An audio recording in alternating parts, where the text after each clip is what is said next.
সম্মেলনে আজকের এই সমাপনী অধিবেশনের উপস্থিত মোহতারাম প্রধান অতিথি, বিশেষ অতিথি, প্রধান বক্তা, জাতীয়, কেন্দ্রীয়, নগর ও থানা নেতৃবৃন্দ, প্রিয় সংগ্রামী সহযোদ্ধা ভাইয়েরা, ইসলামী যুব আন্দোলন বাংলাদেশ একটি আদর্শিক যুব সংগঠন।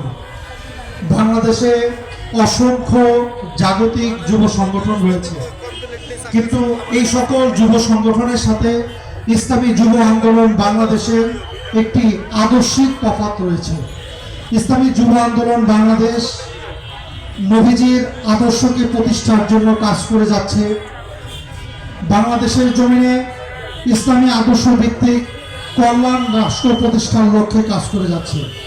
আজকে আমরা যারা এখানে উপস্থিত হয়েছি, আমরা দীর্ঘ একটি সেশন আপনাদের সাথে ছিলাম, আপনারা আমাদের সাথে ছিলেন। আপনাদের সাথে আমরা লড়াই সংগ্রামের দীর্ঘ একটি সময় ব্যয় করেছি। আজকের এই নগর যুব সম্মেলনে হয়তো নতুন নেতৃত্ব আসবে। এই নতুন নেতৃত্ব সহ সকলেরই আমাদের একটি কথা মনে রাখতে হবে যে এখন সময়টা আসছে, সময়টা এখন পরিবর্তনের।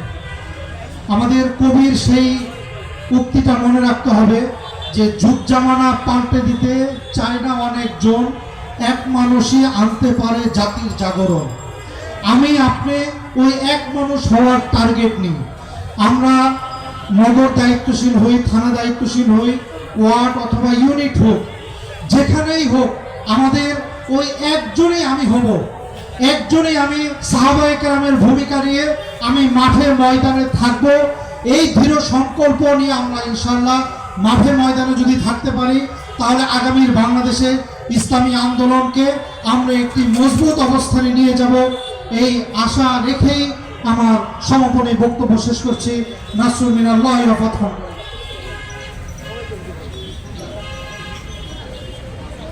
ভাই, আমরা এখনো এদিক দিক যারা ঘোরাফেরা করতেছি, অবশ্যই আমরা আসন গ্রহণ করি। এই পর্যায়ে আমাদের সামনে প্রধান বক্তার বক্তব্য নিয়ে আসছেন ইসলামী যুব আন্দোলন বাংলাদেশের সংগ্রামী কেন্দ্রীয় সেক্রেটারি জেনারেল, জুলাই আগস্ট গণ অভ্যুত্থানের অন্যতম যুব নেতা, সংগ্রামী যুব নেতা মুফতি মনসুর আহমেদ সাকিব।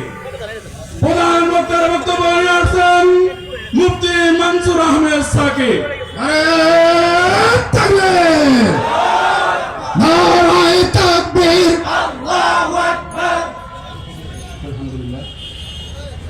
ইসলামী যুব আন্দোলন বাংলাদেশ ঢাকা মহানগর ঢাকা মহানগর উত্তর কর্তৃক আয়োজিত আজকের এই নগর সম্মেলনের সম্মানিত সভাপতি, আজকের এই নগর সম্মেলনের সম্মানিত প্রধান অতিথি, ইসলামী আন্দোলন বাংলাদেশের মহান সিনিয়র নায়েব আমির মুফতি সৈয়দ মোহাম্মদ ফয়জুল করিম সাহেবের চরমাই, আজকের এই নগর সম্মেলনের বিশেষ অতিথি, ইসলামী আন্দোলন বাংলাদেশের সংগ্রামী যুগ্ম মহাসচিব, ঢাকা উত্তর সিটি কর্পোরেশনের সাবেক মেয়র পদপ্রার্থী, ঢাকা মহানগর উত্তর ইসলামী আন্দোলন সংগ্রামী সভাপতি জননেতা হাফেজ মাওলানা সাহেব ফজলে বাড়ি মাসুদ ভাই সহ উপস্থিত আছেন কেন্দ্রীয় নেতৃবৃন্দ, নগর নেতৃবৃন্দ, বিভিন্ন ওয়ার্ড ইউনিট থেকে আগত ভাইরা, তো সহযোদ্ধা বন্ধুবান, আপনারা সকলেই স্মরণ আছে 2016 সালের 28শে জুলাই হযরত পীর সাহেব হুজুরের ঐতিহাসিক ঘোষণার মধ্য দিয়ে ইসলামী যুব আন্দোলন বাংলাদেশ এদের পথ চলা শুরু করেছেন। দীর্ঘ 2016 সালের 28 জুলাই থেকে নিয়ে আজকে 14 ফেব্রুয়ারি 2025-এ দাঁড়িয়ে প্রায় দীর্ঘ 9 বছর ইসলামী যুব আন্দোলন বাংলাদেশ তৃণমূল থেকে নিয়ে কেন্দ্র পর্যন্ত কাজ করে যাচ্ছে, আদর্শ মানুষ তৈরি করার চেষ্টা করছে, আদর্শ যুব সমাজ তৈরি করার চেষ্টা করছে। এই দীর্ঘ 9 বছর পরে এসে আমরা আত্মবিশ্বাস সাথে বলতে পারি, যুব আন্দোলনের একদম তৃণমূল থেকে নিয়ে কেন্দ্র পর্যন্ত একজন দায়িত্বশীল পাওয়া যাবে না, একজন সদস্য পাওয়া যাবে না যেই সদস্য আদর্শের সাথে জড়িত আছে। ভাইরা, আমরা গত 9 বছরে যুব সমাজ তৈরি করেছি, এমন একজন যুবক আমাদের মাঝে নেই যে এই যুবক সমাজ কোনো টেন্ডার বা সাথে জড়িত রয়েছে। ঠিক না ভাইরা আমার? এমন কোন যুব সমাজ আমাদের মাঝে নেই যে এই যুব সমাজ ইফটিজিংয়ের সাথে জড়িত রয়েছেন, দুর্নীতির সাথে জড়িত রয়েছেন, আদর্শহীন হয়েছেন। বরং গত 9 বছরে ইসলামী যুব আন্দোলন বাংলাদেশ এটি আদর্শ যুব সমাজ এই জাতিকে উপহার দিয়েছে। আমরা বিশ্বাস করি আদর্শ যুব সমাজ প্রতিষ্ঠা ছাড়া, আদর্শ মানুষ প্রতিষ্ঠা ছাড়া একটি কল্যাণ রাষ্ট্র প্রতিষ্ঠা করা কোনোদিনই সম্ভব নয় কিনা ভাইরা আমার। তার মূল কারণ হলো গত 53 বছর পর্যন্ত বাংলাদেশ যারা রাষ্ট্রীয় ক্ষমতায় ছিল, যারা দেশ পরিচালনা করেছেন, তারা আদর্শিক মানুষ না হওয়ার কারণে, আদর্শিক নেতৃত্ব তৈরি করতে না পারার কারণে আজকে বাংলাদেশ বারবার দুর্নীতির চ্যাম্পিয়ন হয়েছে কিনা ভাইরা আমার। আমার দেশে টাকা দেশে পাচার করা হয়েছে। আমরা দৃঢ়তার সাথে বলতে পারি, ইসলামী যুব আন্দোলন বাংলাদেশ গত 9 বছরে যে যুব সমাজ তৈরি করেছেন, এই যুব সমাজ যদি এই দেশের রাষ্ট্র দায়িত্ব গ্রহণ করে, এই যে রাষ্ট্র দায়িত্ব ভারতের কাজে আসে, আমরা দৃঢ়তার সাথে বলতে পারি বাংলাদেশে আর 1 টাকাও বিদেশে পাচার হবে না। এই যুব সমাজ দায়িত্ব গ্রহণ করে বাংলাদেশে আর 1 টাকাও দুর্নীতি হবে না। অতএব পীর সাহেব চরমনায়ের সোহবতে এসে এদেশের যুব সমাজকে আমরা একটি পরিশুদ্ধ যুব সমাজ তৈরি করতে পেরেছি। প্রিয় সংগ্রামী বন্ধুগণ, গত জুলাই আগস্ট বিপ্লবে যারা শাহাদাত বরণ করেছেন, তাদের রুহের মাগফিরাত আমরা কামনা করছি। যারা আহত অবস্থায় এখন হাসপাতালে চিকিৎসাধীন আছেন, তাদের সুস্থতা কামনা করছি এবং তাদের ক্ষতিপূরণ আমরা দাবি করছি। সাথে সাথে যে কথাটুকু আমরা বলতে চাই, আমরা দেশ স্বাধীন করেছি প্রায় 53 বছর হয়েছে। এই 53 বছর পরে এসে একটি অভ্যর্থনার মধ্য দিয়ে একটি পট পরিবর্তন হয়েছে। এই পট পরিবর্তনের পরবর্তী সময়ে বর্তমান অন্তর্বর্তী সরকার বিভিন্ন সংস্কারের উদ্যোগ নিয়েছেন। আমরা বলবো যুব সমাজের পক্ষ থেকে যে আহ্বান জানাতে চাই, অন্তর্বর্তী সরকারের প্রথম সংস্কার করা প্রয়োজন। প্রথম সংস্কার হবে এই সংস্কার তারা করবেন।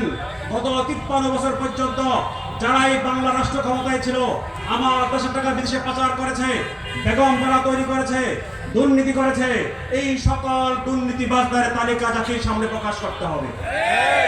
আমরা দেখতে চাই গত 53 বছর পর্যন্ত কারা দুর্নীতি করেছে, আমাদের সম্পদ বিদেশে পাচার করেছে, আইন করে সকল দুর্নীতিবাজদের রাজনীতি নিষিদ্ধ করতে হবে।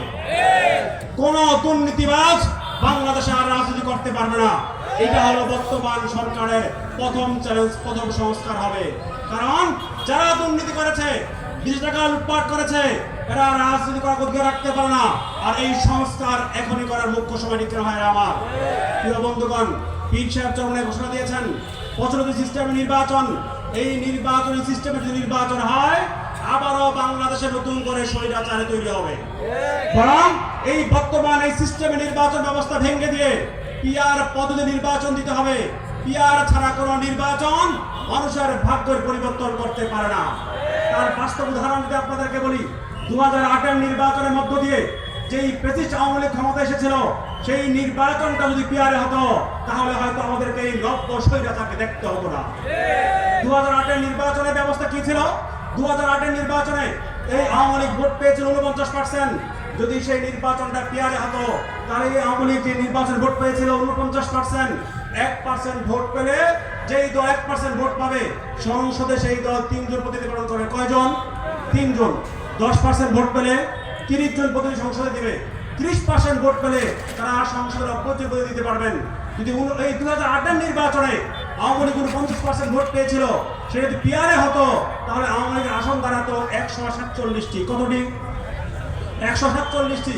অথচ 2008-এর নির্বাচনে আওয়ামী লীগ আসন পেয়েছিল 230টি। এটা কি বৈষম্য নয়? এই 2008-এর নির্বাচনে আওয়ামী লীগ যদি ক্ষমতা আসতে হতো, বিরোধী দলের সাথে সমন্বয় করে আরো 4টি আসনকে সমন্বয় করার পরে ক্ষমতা আসতে হতো। 2008-এর নির্বাচনে আওয়ামী লীগ ক্ষমতা আসতে পারে না। 2008-এর নির্বাচনে বিএনপি ছিল বিরোধী দল, বিএনপির ভোট ছিল 33%। ওই 2008-এর নির্বাচনে বিএনপির আসন ছিল মাত্র 33টি। যদি ওই নির্বাচনটা পিআরে হতো, বিএনপির আসন থাকতো 99টি। কতটি? 33% ভোট হওয়ার কারণে আসন থাকতো 99টি। আপনারা বলুন, যদি 99টি আসন নিয়ে বিএনপি বিরোধী দল হতো আর আওয়ামী লীগ 147টি সরকার গঠন করতো, তাহলে আওয়ামী লীগ 2008-এ ক্ষমতায় গিয়ে সংবিধান পরিবর্তন করতে পারে না। তাহলে এই আওয়ামী লীগ ক্ষমতায় গিয়ে 2008-এ বাকশাল কায়েম করতে পারে না। এই আওয়ামী লীগ দুর্নীতিবাজ হতে পারতো না। অতএব বর্তমান যে প্রচলিত সিস্টেমের নির্বাচনী ব্যবস্থা, এই নির্বাচনী ব্যবস্থা যদি আবারও নির্বাচন হয়, আবারও বাংলাদেশে স্বৈরাচার তৈরি হবে। অতএব আমরা জুলাই আগস্ট রক্ত দিয়েছি, জীবন দিয়েছি বৈষম্য দূর করার জন্য। আমরা জুলাই আগস্ট রক্ত দিয়েছি, জীবন দিয়েছি, কোনো বৈষম্য দেখতে আমরা চাই নাই। অতএব এই বর্তমান প্রচলিত সিস্টেমে যেহেতু স্বৈরাচার তৈরি হয়, কোন 53 বছর পর্যন্ত প্রমাণিত, অতএব এই সিস্টেমে কোনো নির্বাচন আমরা দেখতে চাই না।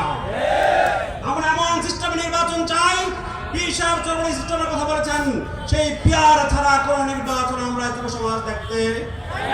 অতএব আগামী আন্দোলন সংগ্রামে আপনাদের উপস্থিতি, আপনাদের সহযোগিতা কামনা করে আমি আমার বক্তব্য শেষ করছি।